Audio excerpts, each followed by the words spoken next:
Hello and welcome to Sing With Me today. My name is Mia Karlsson and today we're going to work on your vowels or a vowel alignment. Have you ever been to a singing lesson or a choir practice or anything and you've done an exercise with your favorite vowel and it feels great? You feel like your voice is really pinging out. It feels open and free and everything feels nice. And then you do the same exercise, you swap vowel, and it feels rubbish. You strain your voice, perhaps you lose your quality of your voice. It might fall back, perhaps it becomes breathy. You just don't have the same quality in your voice. And that is what we want. We want all your vowels to have like an optimized sound, but also sound uniform, sound equal, so you get one whole voice. So when you sing different words, it doesn't matter. You sound like you all the time. Then this is a video for you. So what is your favorite vowel? Do you know it, or let's try it. Let's try some different vowels and see how they feel. So we're going to do this exercise, 5 notes up and down. And let's start singing on an E. So, E.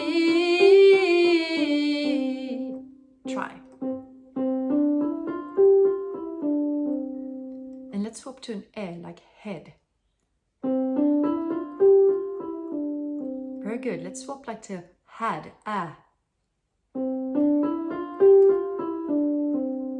and to an shut, hut, Very good. Let's take an O, like being in awe of something. Or an oo, whose.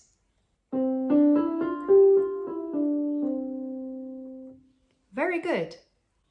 Did they all feel great? Then congratulations. Or which one was best? Or was there any of them that felt like, ooh, this is not a nice vowel for me? So in my experience, you're often either an E singer or an A singer. If you're an E singer, you probably like the front vowels. And if you're an A singer, you probably like the back vowels.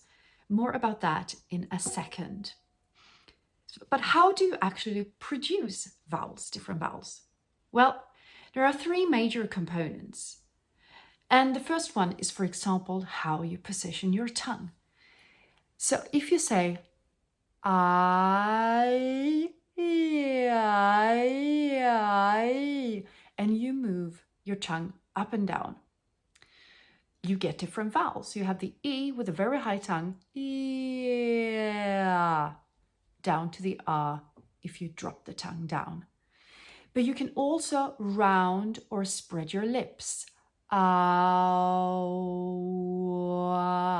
to get different vowel sounds. There is also a component about how much you open or close your jaw to create the different vowels. So to create a vowel is a combination of these 3 components. Like I said, the E is then the front vowel. The E, for example, the French a German Ü, they're more front vowels. And then we have the back vowels, o. And it can sometimes be tricky if you're a front vowel singer to sing the back vowels and vice versa. So today we're going to start working with vowels that are close to each other. We're going to work from E to E, which is just a little drop of that tongue. And we're going to work from A to O, to round your lips. It can be difficult to start working with vowels that are very far away from each other, that changes perhaps all 3 of these components. If we work, for example, from E to O, try to feel what is my tongue doing between the E and the O. Can you feel it's actually changing that position? Or it's changing the shape of the tongue. And then you change ew. Perhaps a little bit how much you open your jaw, and you also change how much you round your lips. So you have to change a lot of things to go from an E to an O. So that's why we are going to start working with easier vowels first and then cross over into enemy land later on. Okay, let's go. Okay, let's start with an exercise with 5 notes going down. And we're going to work with head to head. E, A, E, A, E. And if you see what my tongue does on the E, so it's placed high up and I'm in contact with my upper back teeth, with my back tongue on my E. E, E, A. So on the E, A, the back tongue drops and then back up for the E. E, A. So we're going to work with E, A. So a little drop of the tongue for the E and then back up for the E. Let's try. So we're going to do E, A, A.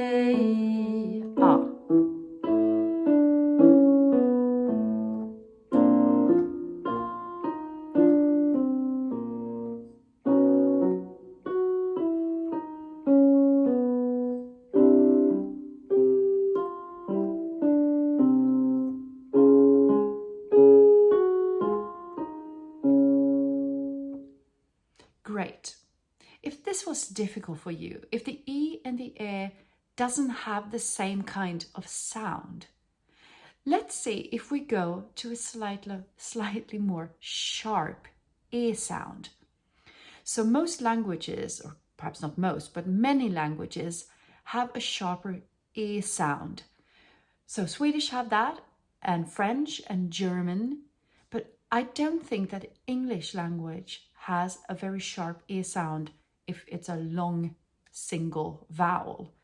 But if my ear is not deceiving me, I think that the first vowel for example, in the word ear is slightly sharper than head. So e, ear, e. So let's start with saying, because the tongue will be closer to the E. E, E. So the closer the tongue can be to the E, the easier it will be for them to have the same kind of sound. So let's do E, A.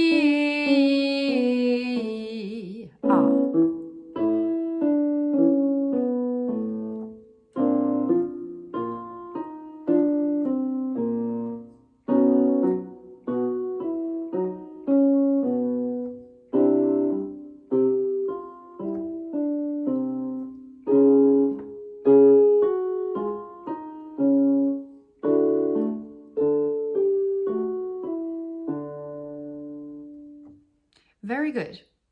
The next thing you can do is to use a glissando or slide between your notes. So you go preferably from your favorite one into the next one with a glissando. So if E is my favorite and the E not so much, I could do E, E, and really slide into that next one. Let's try. So we do E, A.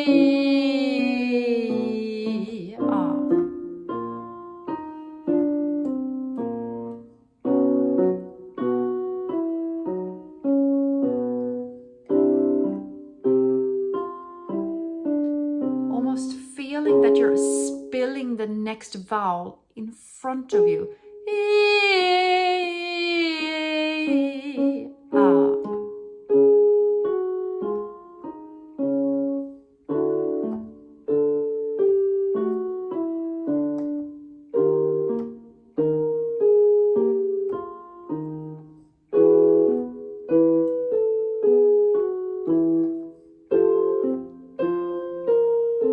Really slide.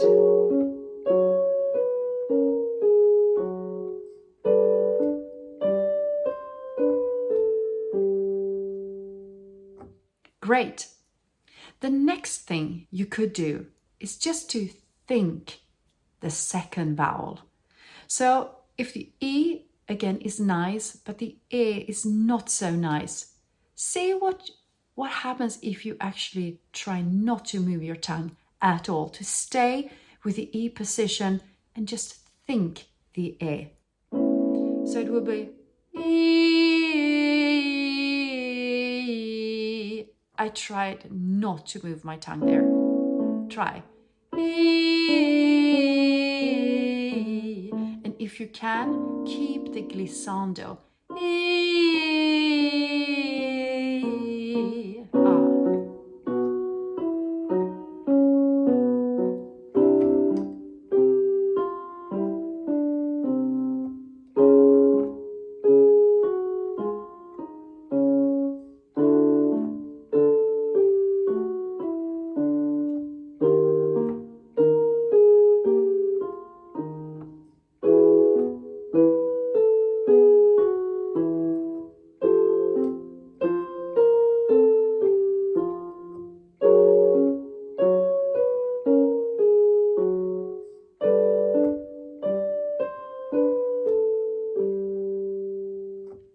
Very good. Let's do the same exercise on A to O. Ah. And let's start with really rounding those lips. And it's the same, I place my tongue here, ah, and the tongue is just resting, ah. And then I round my lips for the O. And watch out so your tongue does not pull back into your mouth. So it's not the ow, ow. Okay, so let's do it with the glissando from your favorite into the other one. So,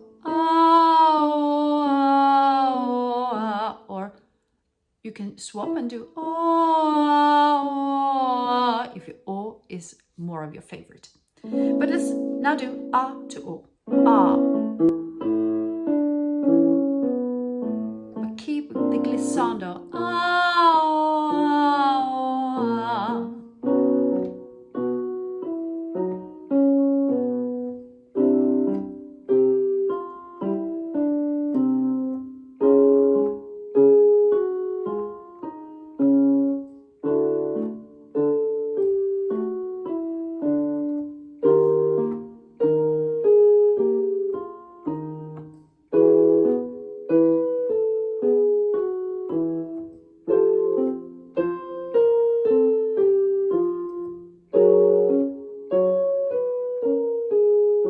The last one.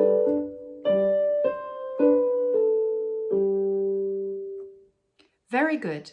Let's now do the same thing so you don't round your lip as much on the O. So perhaps you go more towards an O. Ah. See if you can just think the O. Ah.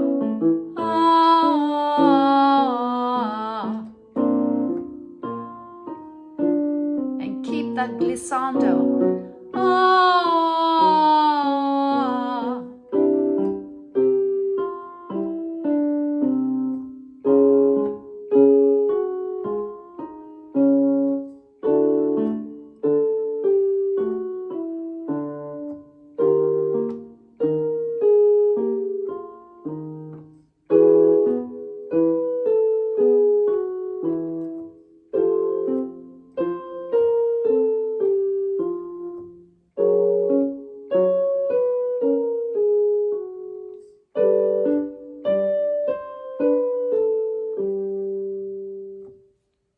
Great. And again, this is not to have muffled sound or that we can't hear a clear pronunciation. It's more about placing your vowels slightly different if they feel like you're losing ping and overtones in your voice, to have a more similar placement as your favorite ones. Okay. I hope this video helped you. And I've decided to split this video into 2 parts because it feels like there's a lot of information and things to practice within this video. So next time we're going to stay with the same vowel combinations, and just do a completely another exercise. But keep on working with the E to E and A to O before we move into more difficult combinations. Okay, I hope I'll see you there. Bye.